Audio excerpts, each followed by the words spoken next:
Welcome back, brothers, tourists, and ladies, to another exciting episode of The Chapter House, the Old Glory Club's look into the men and chapters that make up the Old Glory Club. How about that?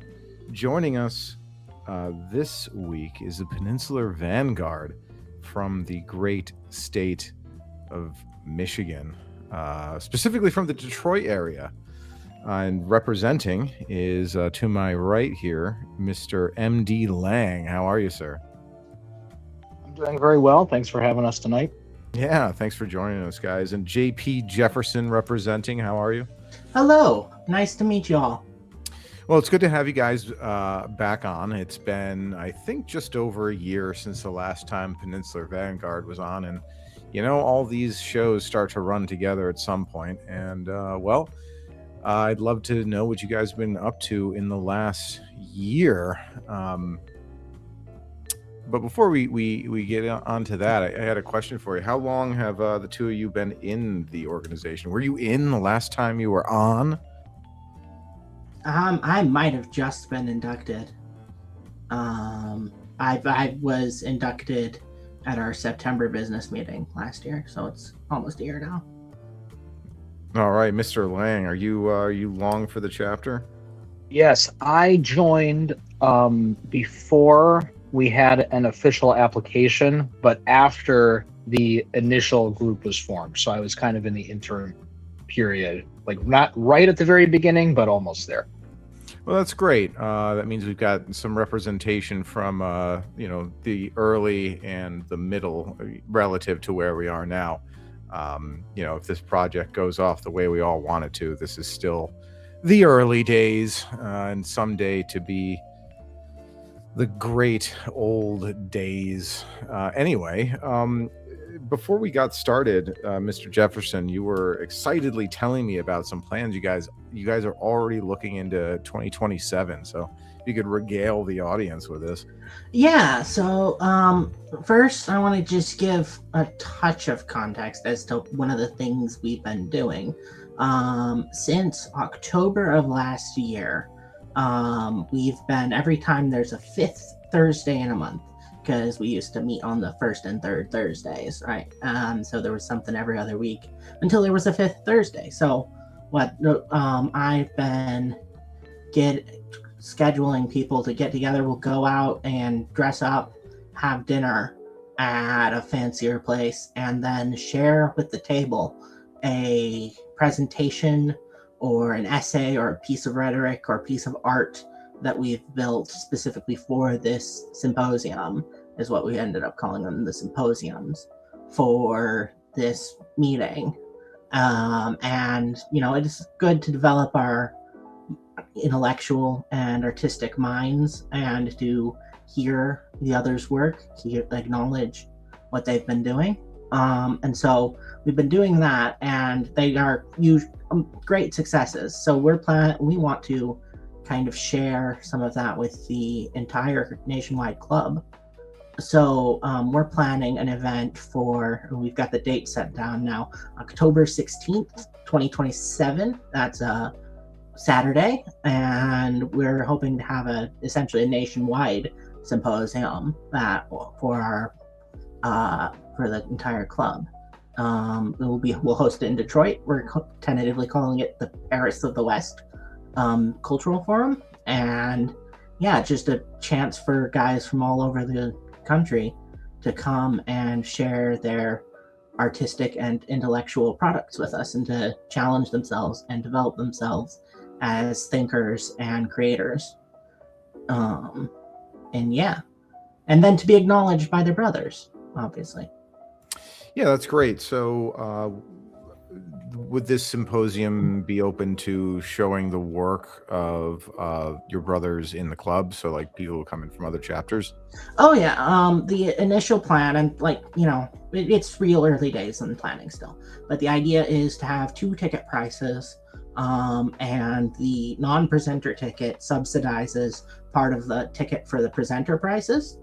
And then you obviously you have to present. So there wouldn't be like a single keynote speaker or a series of speakers like in other conferences.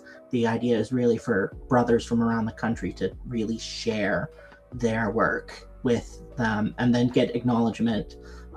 If funds and planning resources permit, I would love to publish all of the presentations that are given in a print, it's limited run print edition to hand out to everyone who attends, but we'll see.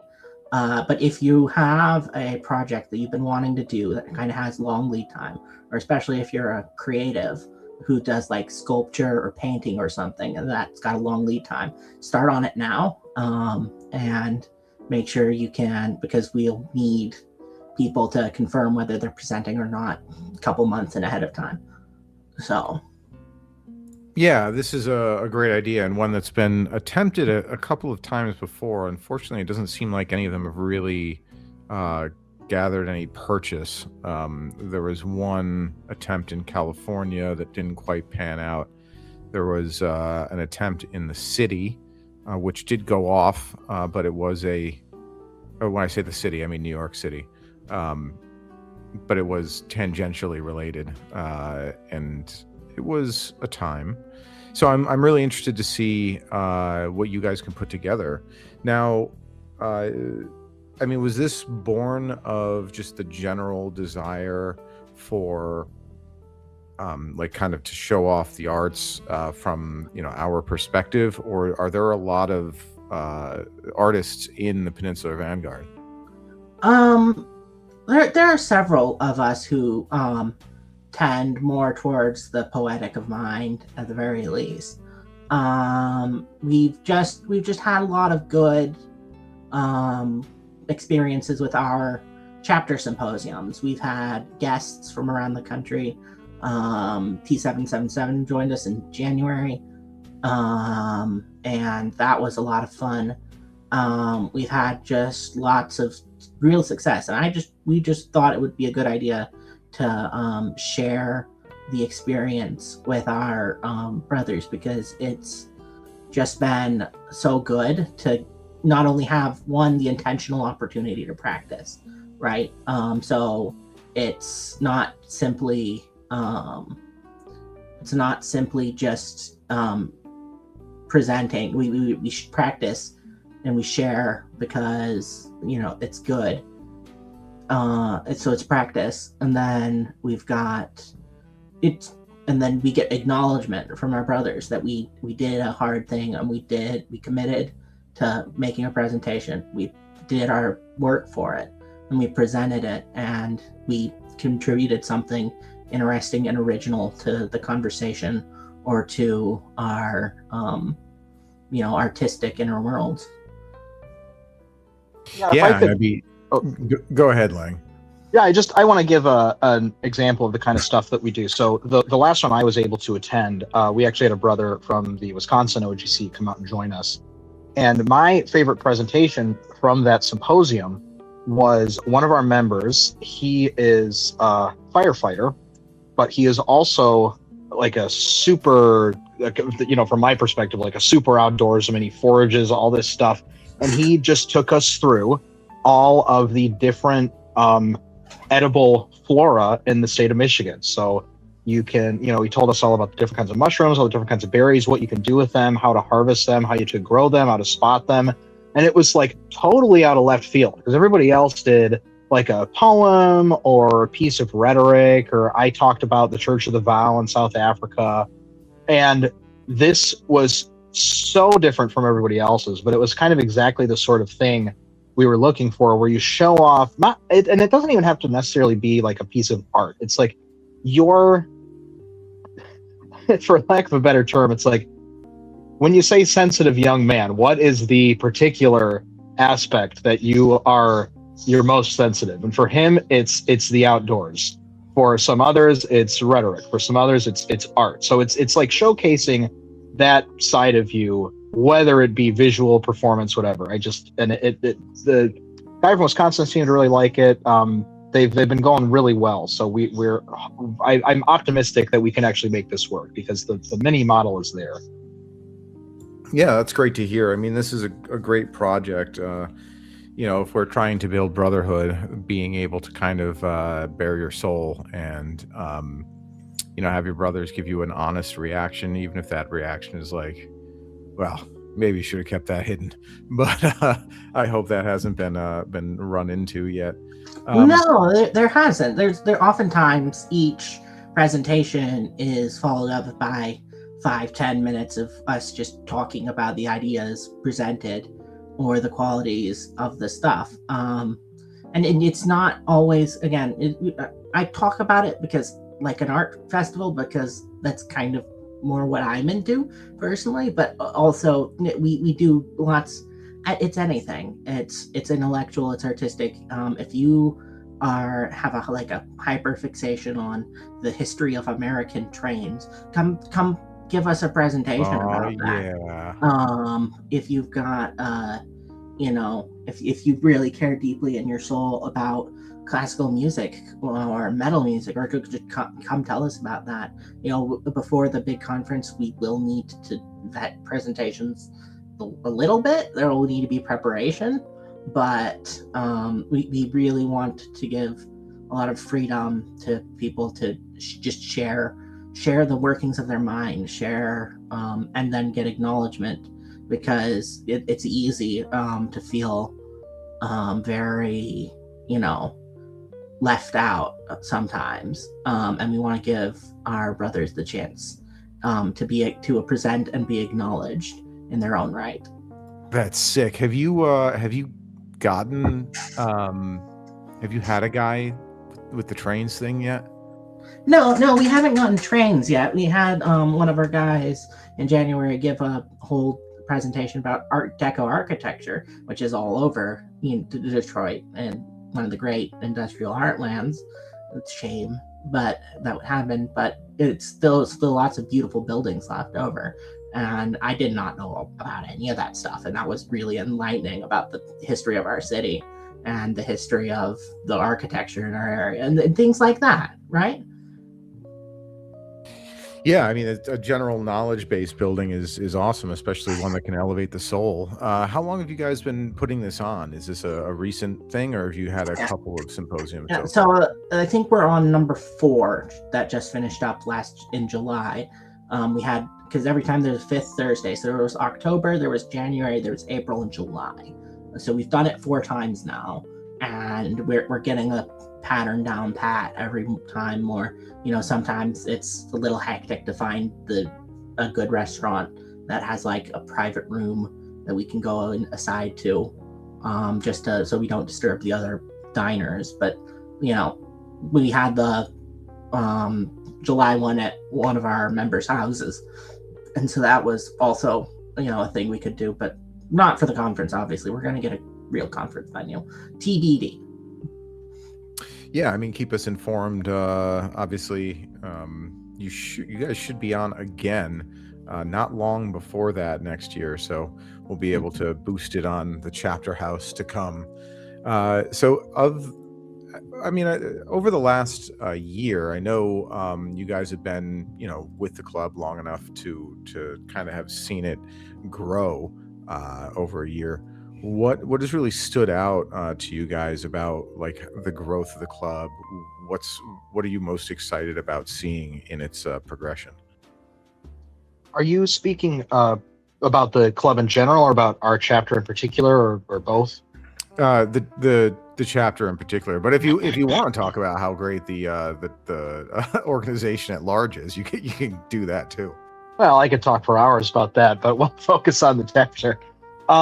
The biggest thing, I think, so we had a total reset from our founding group officers to who we have now. It was a complete turnover. Everybody who founded the club moved out of state, either for work or for school. The only remaining original member, who was he was the 5th member, so he didn't technically have an officer title, is our current president, Scott. Oh, and I have to say my obligatory hail, Scott, so I don't get kicked out. Hail, Scott. There you go. Anyway, so it's been kind of an interesting ride getting everything back under us, but we've settled into a good rhythm as of late, especially due to the efforts of Mr. J.P. Jefferson, kind of giving us that extra little boost of interesting stuff to do. Besides, it's great to meet up with your brothers and establish and maintain those relationships. Especially, the club is great because I can only talk to my wife about my various forms of autism so much before she just closes the door in my face. So that's a great aspect of it. But, we want to do more than that. And I think we've finally started to hit our stride in the last year or so. We've got a lot of prospects coming in. We've formalized that process there. We are trying to do some more volunteering. Every time we try to do it, nobody can get the time off of work. But in keeping with the spirit of the mutual aid and community group aspect of the organization, we're trying to actually get out there in the community and do some stuff that isn't just, insular, talking about the politics of the day or whatever ideas we have rolling around in our head, or even whatever symposium topic, because it's important to us to actually get out, interact with the wider world, because you never know when that's going to come in handy. But I think we're on an excellent path. Especially, we've had so many prospects that we're finally moving through, and it's nice to see some new blood in the organization. Yeah, and I just want to say what I'm most excited is that just the quality of prospects and guys we've been getting. Lots of really solid guys who, we barely have to. We do that, but we meet them once or twice, and we're like, oh yeah, this is it. Like, there's been 2 guys I can recall who entered the questionnaire who we were actually like, yeah, we better not actually proceed. And so it's just really great to see the quality of honorable, intelligent, thoughtful, hardworking men we're getting into the club. And so I'm really encouraged by just the quality of our people and of our prospects. Yeah, obviously this last year saw, Trump getting into office and the roller coaster ride that was his first year in as I guess his first year back.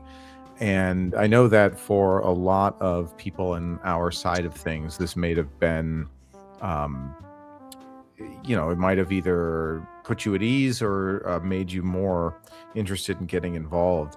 Have you guys been able to identify any kind of pattern over this last year in interest from people coming in? Were there specific valleys, specific peaks? What was, or was it steady? What was the recruitment process like? Yeah, I can speak to that. We do all our people reach out initially through our email inbox, which I monitor, and we had steadily 1 or 2 prospects at least every month from I can't remember when it started, but it was sometime last summer until February of this year, and then it went silent. And I don't know why. I wasn't paying close enough attention until the next month, because every officers meeting we'd go and I'd be like, okay, we have 3 prospects to review. And then there were 2 in a row with 0. I was like, well, that's weird. And then it finally picked up again in mid-May. But we had a total blackout, February, March, April.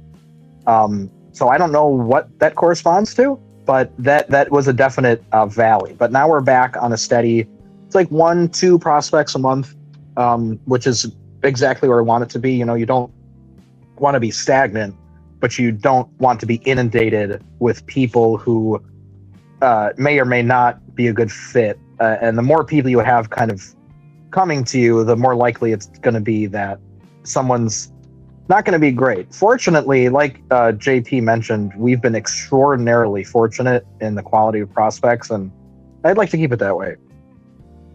Yeah, so far, as far as I know, you guys are the only chapter in Michigan. This is something I should know. Well, we just actually, so we have one in the Upper Peninsula. They, they go back and forth on whether they count themselves as a Michigan chapter, which is fair. It's kind of its own wilderness up there. But actually, we just finally welcomed I believe they're called the Axe and Paddle Society. They're in Grand Rapids, and the president, or at least the founding president, is none other than Steve Fox of Fox and Sons. So that's very exciting. So now we have technically three Michigan chapters. One just added last week, but we are definitely the largest and definitely closest to the bizarre black hole that is Detroit. Yeah, I did enjoy talking to the Upper Peninsula guys. They are definitely very unique in their approach to this whole thing. I don't know if either of you caught that episode, but I thought it was very funny. The guy's like, this is my name, this is my address, this is my company, these are my parents, come get me. They're some of the freest men in the world. The Upper Peninsula was settled by all the crazy Finns, and so there always has been some level of cultural distinction between the people above the bridge and below the bridge, the Yoopers and the Trolls. Oh yes, that makes a lot of sense. The Yoopers.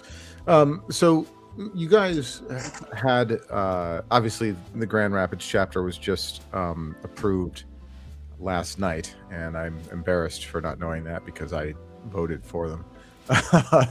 But before that chapter started coming together, did you have like a lot of representation out there, or was it mostly centered around Detroit? And further, what did you do with the people who were out there? Well, we inducted the people who became the founding members of the West Michigan chapter. So, in a sense, by apostolic succession, they come from us. But we had some presence out there. We have some people in Lansing as well, some people to the west of Detroit, and some people to the north of Detroit, and that's mainly kind of where our population centers are. And Grand Rapids, it's 3 hours to drive across the state. They figured it was best, and we gave them our full blessing in starting their own chapter so they could operate more independently. And Lansing and Detroit and Ann Arbor, roughly, we're going to keep under our banner, but that's kind of the thought. Maybe if there's ever a large enough group in Traverse or something, they can start something way up in the north of the mitten. But yeah, I was gonna ask. I imagine that up near like Gaylord, it's very sparsely populated. Yeah, it's I think our furthest away prospect is close to Saginaw, I think. Yeah, there's a guy close to Saginaw, and there's a guy like the opposite direction. We say down river because it's south on the Detroit River from Flat Rock in that area. So it's about Saginaw's a little bit farther, but we span the southeast Michigan corridor, as they say.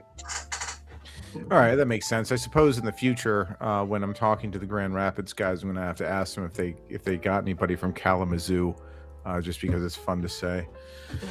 Well, I'm glad that you guys had you seem to have a lot of exposure to some of the other chapters in your area. You said you had some of the Wisconsin guys over? Yes, we had one come up for one of our symposia. He was in town for work and just happened to be available on that night. So he came, spent the evening with us, listened to our presentations. He seemed to enjoy himself, or he might have just had too much to drink. But either way, we all had fun. Lots of fun. We had lots of fun. Other than that, drink is, have you guys run into anyone from the Tippecanoe Society or Campus Martius? Have the Ohio guys or the Indiana guys made the trip up? No, but we did lose. Well, he's a dual member with Ohio, so that's neither here nor there, as you can probably guess from the rivalry. We try not to talk about it. His dual membership.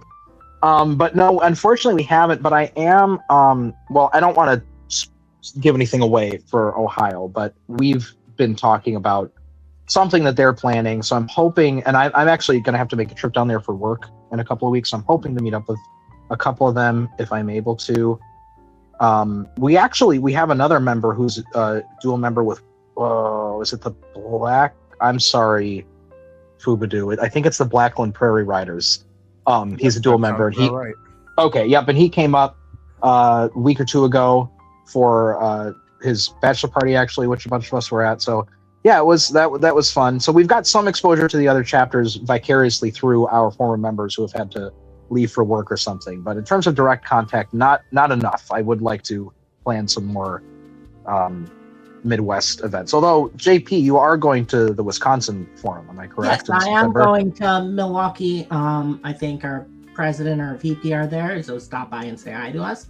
And we'd love to meet and coordinate, especially across the Midwest, but also just around the club. You know, it's good to have good relationships with the other chapters. Yeah, I mean, and this is one of the things that we're hoping that the regional conferences are going to help foster. And, the more the merrier. We're already kind of at the point where there's enough of them where, people aren't going to be able to make it to every one if they wanted to, spread out across the year. So I'm really looking forward to seeing what you guys can put together. Obviously there's your symposium, the larger one, next year. But if you guys continue to be interested in doing regional things, it'd be interesting. Yeah. Now I know this is kind of shifting focus, but this question kind of popped into my head. I was up in Detroit, on the outskirts of Detroit, a couple of years ago, visiting a friend up there. But I didn't get anywhere near. I didn't get near Dearborn. Is it as bad as it looks? Yes. Yeah, halal markets every third corner in some places, and that's not even Dearborn. Yeah, my wife works in like right outside of a place called Hamtramck, which is an enclave of Detroit, which has also been taken over by Muslims. And you can hear, because I'll pick her up from work sometimes, you can hear the call to prayer from her work building, which is very bizarre. And when I go to pick her up, you pass all these elementary schools, and they are, if I go by at like 3:30, all these middle school girls are coming out in a full burqa. Like, you can only see their eyes. It's everybody. It's not just a few. You can drive for 15 minutes and not see a single woman wearing normal Western attire. It is very strange. It is just like you see on TV, if not worse. And the funniest thing is that Dearborn, there's a museum in Dearborn called the Henry Ford, and that is where the Rosa Parks bus ended up. The Rosa Parks bus is in Dearborn, Michigan, which I think is like a perfect. It's like that's of all the places for it to go, it's that one. Well, I mean, we can at least rest assured that if we aren't able to get them all out of the country, that in a couple of decades they'll strip that bus down for parts. So. No, yeah. But that's interesting because, it's one thing to see on the news and the stories that float across the feed every once in a while of, the town council being taken over by hostile foreign elements. But to know that it's much more widespread than we're even getting to see is a little bit disconcerting. But it's also, it's important to know. Now, these schools you're talking about, are these private schools or are they just the public schools? No, they're just the regular public schools in Dearborn and Hamtramck, and increasingly they're spreading out because the real problem is not because I don't live in Dearborn, right? So in a sense, it's over there relative to my immediate surroundings, right? But lately, it started spreading into my immediate surroundings. And my cousin's wife, she's a school teacher, and they have public schools, one in a large city in Michigan, one of the largest. That isn't one you've heard of, but they, as of last year or 2 years ago, they get all Muslim holidays off because so many of the students are Muslim that they will have half-empty classes. You go down the street. I have a meeting every week, in actually the same city, and you see these guys walking down the street in their little hats and like I don't even know what their outfits are called, but they walk in groups, and it's just like in a regular suburban neighborhood. And that's the really bizarre and taxing psychological effect of it. It's not so much the marches in Dearborn and the city council, because that's kind of localized, but it's just the, and other people have experienced this too. It's the Costco thing. You go to Costco, you feel like you're in a foreign country. Well, that's what it's like being increasingly in these suburbs. You feel like you're in the Middle East. And honestly, at my Costco near my house, they sell whole frozen goats that have been butchered, but they're in the freezer section, which apparently is not very common, but that's the state we're in. You can buy a whole goat at Costco for pretty easily because it's like being in a foreign country. Yeah, you drive 5 minutes and it seems like you're in Pakistan, and then you drive 5 more minutes and it's the most yuppie rich white liberals that you can find, and it in some senses that's depressing. The contrast is incredible here. Yeah, I mean that's pretty dark, and I don't just mean literally.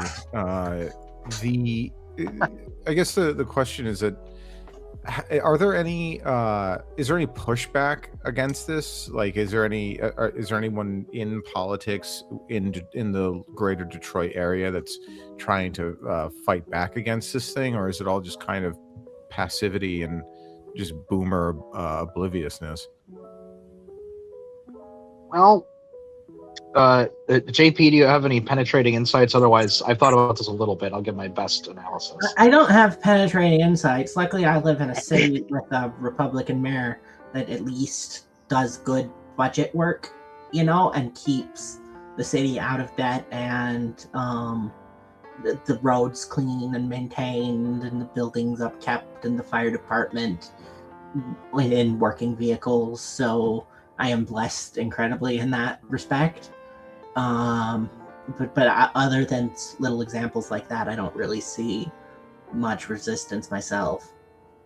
Yeah, so the way I read it, because I also live in a similar place, I think actually the city I'm in is one of the 10 whitest cities in America with a population over 50,000, which is very bizarre because it's right outside Detroit. So I don't know how that happened, but call me if you want to move here because there are a lot of houses for sale. But anyway, from what I can tell, there are no politicians on any level that I've seen who are pushing back against this in any meaningful way. The reason for that, it seems to me, is that politics is dominated in the state of Michigan, and especially in this area, by the city of Detroit, which, if you're familiar with Detroit, is not exactly known for the intellectual, cultural, any sort of prowess of the residents. They sort of just move as a block. They vote as a block. They don't really put any thought into anything other than what am I going to get out of this guy that I'm voting for. The other problem, and this is where the contrast that just JP mentioned comes into play, where you have a few blocks of Afghanistan and then a few blocks of Cape Cod. The Cape Cod people, and I use that intentionally. The city we're talking about is one called Grosse Pointe, which at one point, and I learned this from Radlib. Actually, he did a review of a book called Class by Paul, I think it's pronounced Fussell, and it mentioned Grosse Pointe as one of the top classiest localities in the United States of America. And it's exactly how you'd picture it. there's the yacht club there. The Ford family lives there. The Fisher, if you're familiar with auto parts, Fisher Body, they live there. Like real, you know, if you're talking about old money America that's not on the East Coast, that's Grosse Pointe. And all of those people are exactly the sort of people who are content to just sort of be cringing little white liberals, like, oh, look at these people, they're coming in and they just want a better life. And I know they say they hate us, but really what they mean is, you know, they just want their kids to have an education and they want to learn how to read. And the combination of a completely apathetic, gigantic voting bloc in the city of Detroit, coupled with these surrounding extremely wealthy, extremely high conscientiousness turbo libs surrounding it, there's not really demand among the people who matter for someone to come in and say, actually, Hamtramck and Dearborn should not be completely dominated by foreigners. Now, on the ground, and this is just anecdotal, but when I visit Hamtramck and Dearborn, people will talk to you. Normal white Americans will talk to you and say, this is insanity. These people got to get out of here. Like, it's not even like a hidden thing anymore. You'll go to a bar and they'll just be screaming about it. You know, they're not hiding anything. The problem is those people don't matter politically. So we're kind of in this weird state where there is demand for it, and it's probably mass demand, but among the two groups that matter, which are the moneyed white liberals, and they are white, they're not fellow whites, they are white people, and the giant mass in Detroit, those people are the ones who matter, and they don't care, or they welcome it. No, I mean, that's very illustrative of kind of a historical point where revolutions always come from the middle, and the power structure is high, low versus middle. So, I mean, it's very interesting that you've got these areas in Detroit that are kind of microcosms of this like larger, you know, I guess you could say elite theory. It's in action, and like you're saying, the people in the middle, they're upset with what's going on. They want change, but they don't matter politically. And I suppose that this is why revolutions have to come from the middle, because they can't work within the system to get what they want. And ultimately, this isn't just what they want; it's what they need if their way of life is being destroyed. And like the only people who have the legitimate power to stop it are kind of laughing in their shirt sleeve about it. How, like, what are they supposed to do? It's very interesting. Now, I wanted to shift away back again from Michigan politics. I mean, you guys, I mean, before we get off that, is there also a Jeet problem, or is it mostly like Middle Easterners? There is a little, but I know my neighborhood that I grew up in, you see more and more Indian clothes. But then again, you know, it doesn't seem like demand for their tailors or their grocers or their restaurants has really increased all that much. It just, it feels like that when I'm driving home from work, it feels like there's more and more subcontinentals out walking in the neighborhood, but that's just subjective. Yeah, I'll say this. You see signs in only Arabic around here, no English. You don't see signs in Hindi with no English. So there is a presence, but it's nowhere close to the Middle Eastern problem. Well, I guess that's small mercies. At least the Muslims will come with a sword and a gun. The Indians come with cholera, which is much more subversive. So, just getting back to the chapter, you mentioned earlier that you had a full turnover in the cadre. The people who founded the chapter have all left for greener pastures. Now, this was all due to work-related events, you were saying? It was either work or school in a couple of cases. One of our members ended up going to graduate school, so he went out of state. Another one, I don't know if it was grad school. This has been like almost 2 years now, but yeah, it was either work or school. They had to leave, and obviously it's very hard to be an officer when you are not, in the state. So. Right. I've seen that happen in some other chapters as well. So it's not like unique to Detroit, but so when this turnover happened, now obviously there's going to be a kind of difference in personality between the founding cadre, the guys who got together and said, well, here we are, we're going to build this thing, and the people who came in after it was already established. Was there like kind of a shift in direction after the turnover? So I, like I said at the beginning, I joined right after everything was founded and people were starting to move out. So I'm not exactly sure if our president were here, Hale Scott.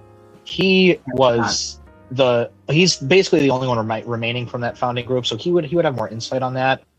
But I'm just going to go out on a limb and say yes, because I think it seems like the focus when I joined was really just, we're meeting up with people who are not going to try to kill us or put our address on CNN or whatever for talking about, pick a subject. It's just kind of a place to meet people and feel normal. Now we've sort of been building it up into, trying to keep pace with the other chapters. We're putting on all these great events, and we don't want to be left in the dust. But yeah, I think part of it was the new group, but I think also part of it was just the remit of the club has expanded so much because we were the 6th chapter founded, period. So from that beginning to what it's turned into, I mean, the entire national organization has changed so much. I think it was inevitable that the direction of the chapter itself would change too, pretty significantly. Yeah, I think that does stand to reason. I am interested to hear that, you guys were interested in doing more, looking at what the other chapters were doing. And I think you are the first person to articulate that. Now, it's something I've always anticipated would occur, but it's something that I can only kind of guess at or like see hints of. And I'm glad that you spelled that out so kind of blatantly. What was it that inspired this kind of feeling? You're like, oh man, we gotta step up and start doing more stuff. Was it a specific event, or was it just you looking around? Honestly, like on my end, it's really just seemed to be more a function of mass and regular, like massive people and regular meeting with them, because I live close to Scott. It is not unreasonable for us to just impromptu one evening we're both not working to just pop down into the downtown between us and go to a pub, and so we talk a lot, and we put a great emphasis on meeting up in person. And just when you have that connection, we are all high agency, high sentience, people, and we want to do things naturally. And now all of a sudden we've got people who can hear us out, who can criticize us respectfully and constructively, who can say, yes, that's a great idea, I want to help you, let's make a group chat about this.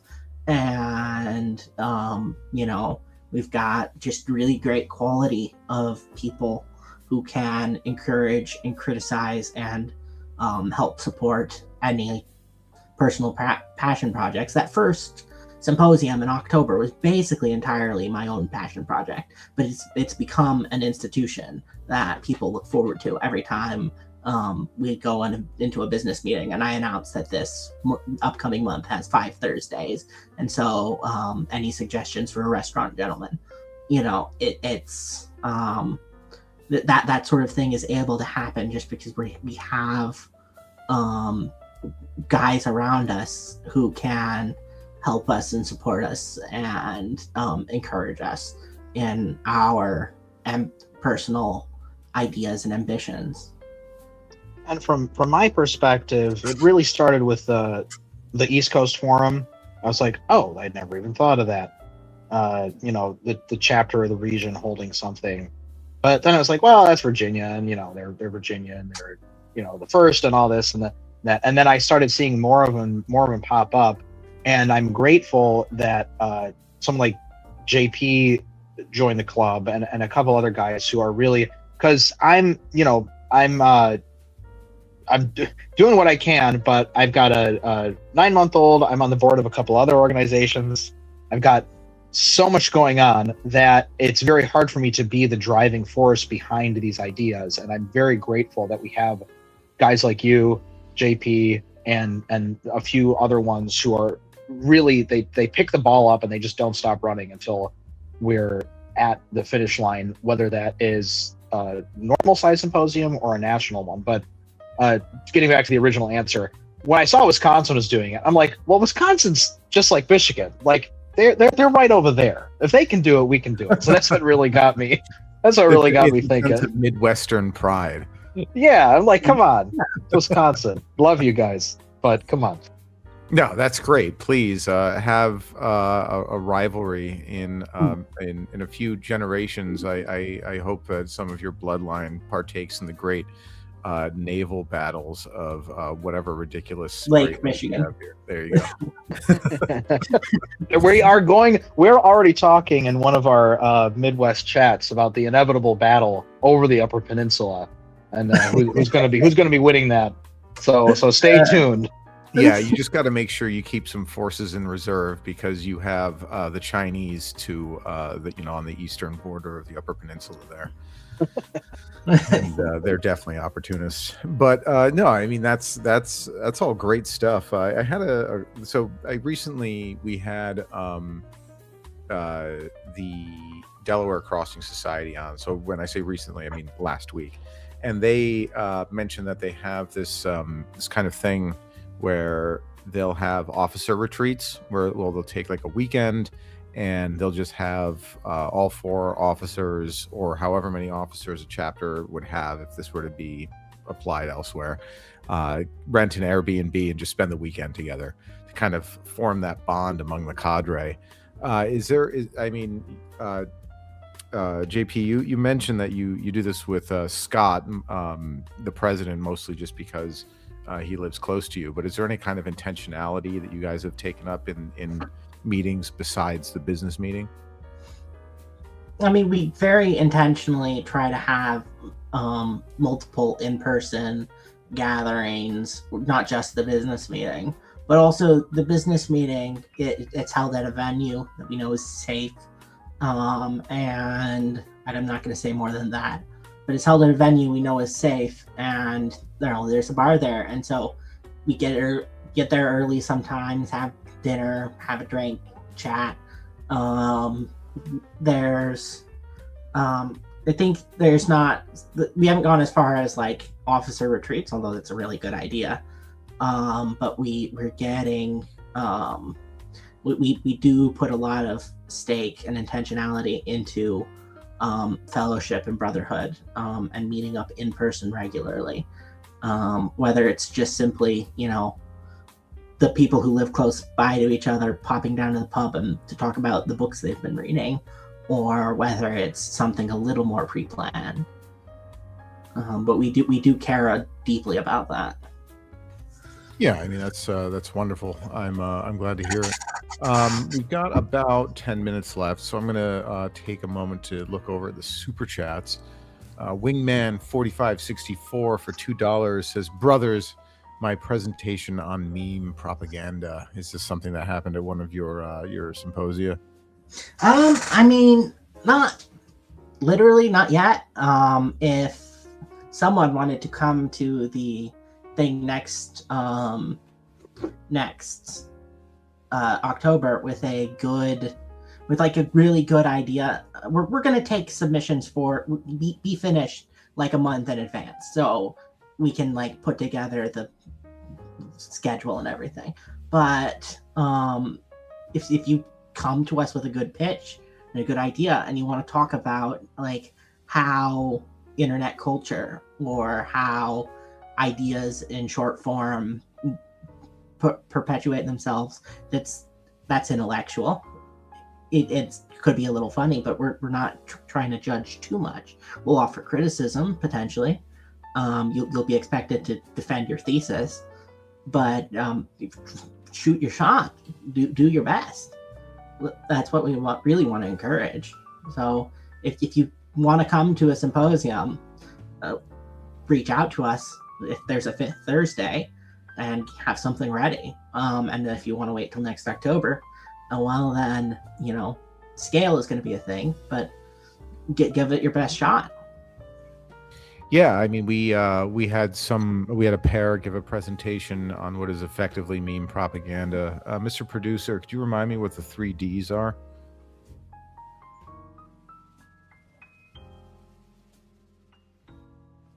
Dread, debility, and dependency, which I suppose is a social engineering technique, or MK Ultra adjacent, which is something worth looking into if you're interested. But it went over quite well.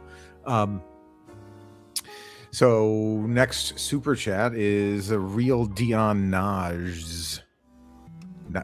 Naj for $2. He says, "Hail Scott." Hail Scott. That's one of your guys. Yes, it is. Yes, it is. And then Wingman 4564 comes back with another $2. Thoughts on Notre Dame, which I guess you guys call Notre Dame, right? Isn't that out of state college? Are we talking about the school, or are we talking about the cathedral? Because we said Notre Dame for the school, but Yeah. Notre Dame. Yeah, I imagine he's talking about the school. I mean, I went to Michigan. Not that I have any great affection for that place, but I think I'm in the terms of my admissions, I had to sign a contract that said I hate Notre Dame. So yeah, I don't have very nuanced thoughts on college football, unfortunately. Yeah, I sort of avoid the hand egg sport. I don't like it.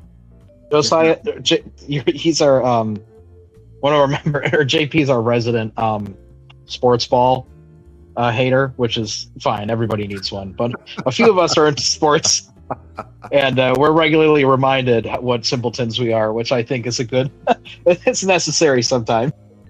Well, that just means you guys have to. Sports are okay, but like baseball's better than the others. Well, that just means you guys got to start a sports league.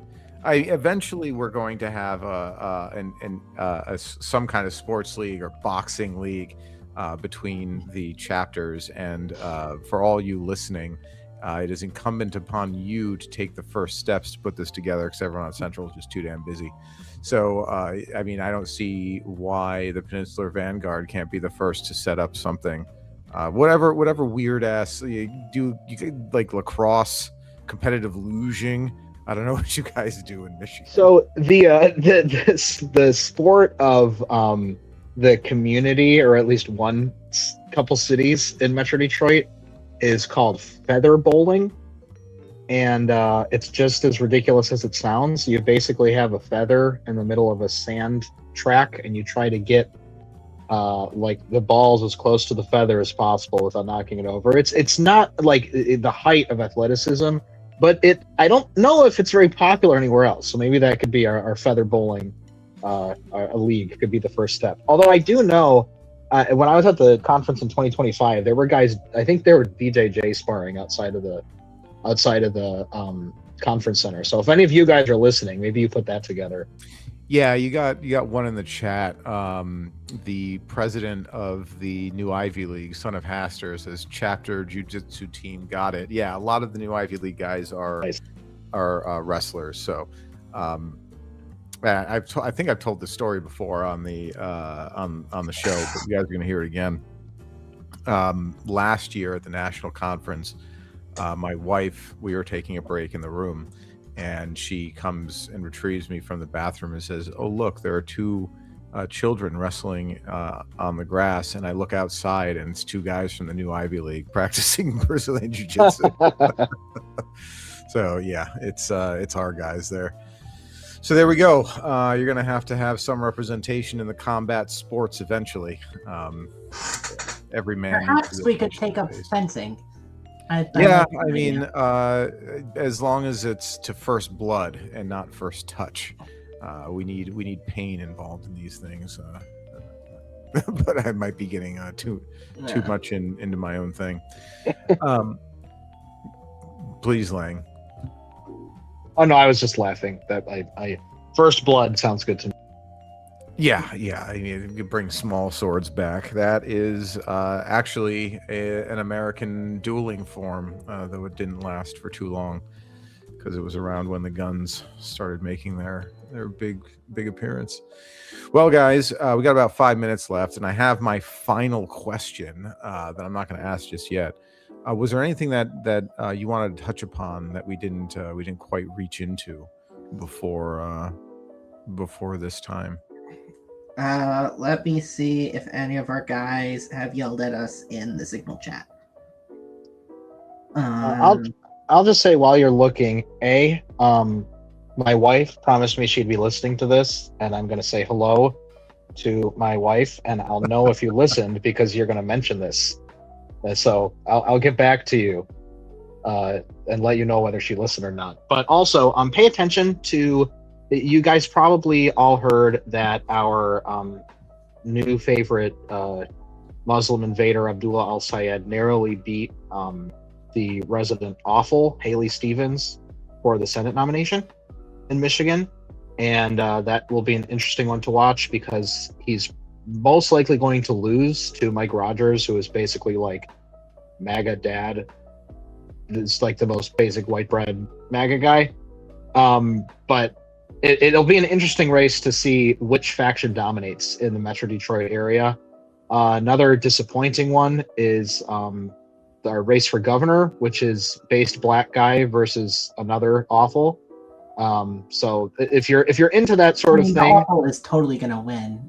Yeah. Oh yeah. Well, so the guy they nominated, the base black guy, his name is John James. He's a perennial loser, and of course he got the Trump endorsement, so he won the primary. And it's gonna be it's gonna be like a less ridiculous version of the Ohio governor's race, probably, but still sort of fun to watch. I mean, I don't really understand how this works. I thought that awfuls were supposed to give up their positions to whatever mystery meat character was standing across the aisle from them. Is that not the case? Like, how can they even justify staying in the race? Far be it from me to understand their high moral reasoning from my position of chuddery. I just defer to them in these matters. Yeah, don't they know that they're below Abdullah blah blah blah in the progressive stack? Didn't they learn anything? I mean, they say that, but then you have Iron Fist Gretchen, who has been ruling us for a while, just getting termed out, and somehow she's managed to hold on to power.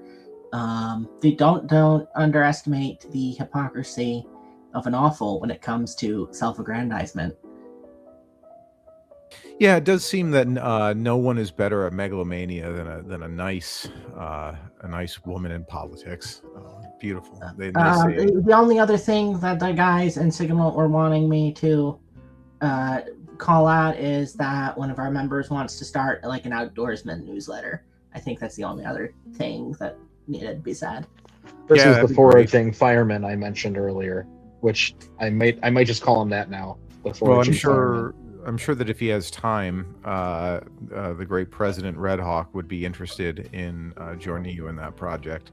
So don't hesitate to reach out about that sort of thing. So guys, the time is now. Final question: if you were to give a piece of advice to your brothers across this great nation, what would it be?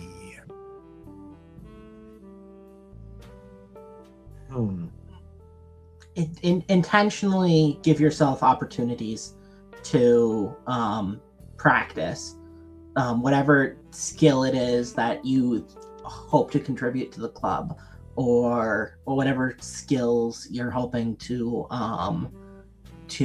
develop in yourself, whether it be your speaking ability or your artistic ability or your intellectual curiosity. I encourage you to take the initiative to just make that a club event. give yourself an intentional a time and a deadline to practice doing it, and make it a club event. Invite your brothers to share with you. I was just a member. I had no officer position yet or anything when I started the symposiums, and this is a thing that I think any member of the club can do. If you want to make you want to practice a thing, if you want, man, I wish I was better at this. Find a way to make it a club event, and just get your friends, get your brothers around you to encourage you, and you'll be amazed by the results. It's so much better than just trying, to go it solo on self-improvement that way. I think how to put this? Sometimes white pill, sometimes black pill, always clear pill. Always be realistic. Always try to understand exactly what you're dealing with. The reason I say that is because we as a chapter are very diverse in our views of for example, the current administration, the direction of the country, this, that, or the other political event of the day, or whatever esoteric idea you want to talk about. But at the end of the day, we are still brothers. We don't let it get in the way of that most important relationship. And we understand fundamentally, whatever your perspective on this incident or that event, we are in this together. We're in the same boat. We're headed the same direction. And I just think it's important for us to keep that in mind, because it's what did Benjamin Franklin say? If we don't hang together, we shall all hang separately, which is kind of like gay to say, but also I think there's some truth in it. So always maintain unity and clarity, if you want to sum it up. Well, amen to that. Thank you, JP, and thank you, Lang, for joining us this week. And thank you for the Peninsular Vanguard for giving us some nice representation. Yeah, thank you for having us. Yeah, thanks so much. This was a lot of fun. I'm glad you guys enjoyed it. I enjoyed it too. It kind of flew by, so that's always a good sign. Thank you. Be sure to join us every Thursday for the greatest in slop infotainment, where you can get angry all over again, Pony Express Radio. And join us every Monday for American Spirits, where the actual intellectual work is done, remembering the American history that the people currently in power would like us all to forget. Join us next week, where we have the Old Hickory Volunteers joining us from Middle Tennessee for the Chapter House. I'm NotMeNotYou. Thanks for joining us, everybody.